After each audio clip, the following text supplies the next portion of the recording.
Der var engang langt mod nord, hvor isen glitrer som diamanter, og sneen visker gamle historier, at solen stod op over min lille bygd i Grønland. Det er her, jeg bor. Jeg hedder Nuuk. I mit sprog kalder vi os selv Inuit, og det betyder mennesker. Vores forfædre kom til denne store ø for mange, mange tusind år siden. Vi elsker vores land og vores kultur.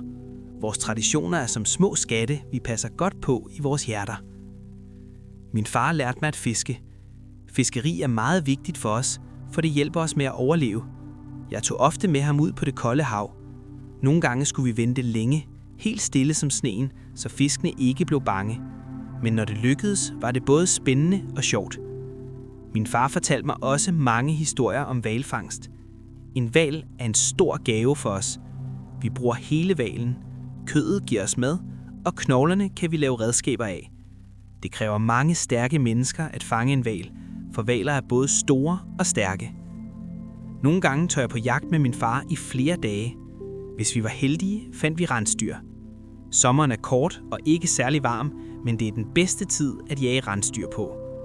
Om vinteren jagter vi ofte sæler. Der er mange sæler i Grønland. De er søde, men vi har brug for dem for at få mad. Vi tager kun det fra naturen, som vi virkelig har brug for. Vi skal også passe på isbjørnene. De kan virke lidt skræmmende, men de er ikke onde. De vil bare beskytte deres familie og finde mad, ligesom os. Vi respekterer dem meget. De er smukke og stærke dyr. Jeg har set dem mange gange. Nogle gange helt tæt på vores hjem. Jeg elsker at kigge på dem. Jeg havde en hund, der hedder Marok. Han var både klog og modig og min allerbedste ven. En dag tog jeg min slæde og drog ud for at fiske med Amarok. Dagen var klar og smuk, men pludselig dukkede en snestorm op i horisonten. Vores hjem var alt for langt væk. Vi måtte finde et sted at gemme os. Heldigvis fik jeg øje på en hule. Vi skyndte os derhen så hurtigt vi kunne. Jeg tog nogle ting med ind fra slæden, men måtte lade selve slæden blive udenfor. Lige da vi kom ind i hulen, nåede stormen frem. Vinden hylede udenfor, men inde i hulen var lidt trygge. Jeg havde lidt brænde med, som jeg altid havde på slæden. Jeg tændte et lille bål, så vi kunne holde varmen. Jeg havde også en lille bold, som Amarok elskede at lege med. Jeg kastede den ind i hulen, og Amarok løb efter den. Men da han kom tilbage, havde han ikke bolden med. I stedet lagde han noget i min hånd. Det var guldklump. I stedet for at finde bolden, havde han fundet guld. Vi var trætte og lagde os til at hvile lidt, mens stormen rasede udenfor. Efter noget tid lagde vinden sig, og vi gik ud igen.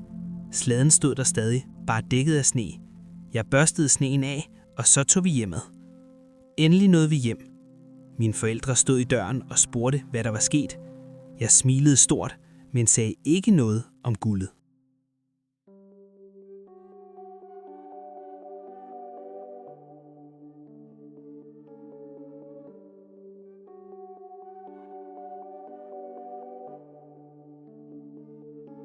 Nu er jeg 80 år gammel, og jeg bor stadig i det samme hus, hvor jeg blev født. Kan du huske den dag, jeg fortalte om, hvor jeg kom hjem efter snestormen og smilede?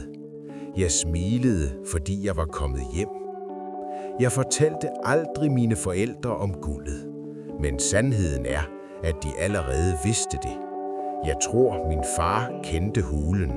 Han havde været der mange gange, men han fortalte mig aldrig om guldet. Han havde ikke brug for det, og det havde jeg heller ikke. Man kan ikke spise guld. Man behøver det ikke for at leve et godt liv. Vi har ikke brug for store ting eller mange penge. Vi, inuiterne, elsker naturen. Vi tager kun det, vi virkelig behøver.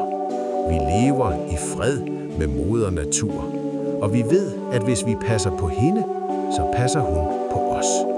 Sådan har det været i tusinder af år.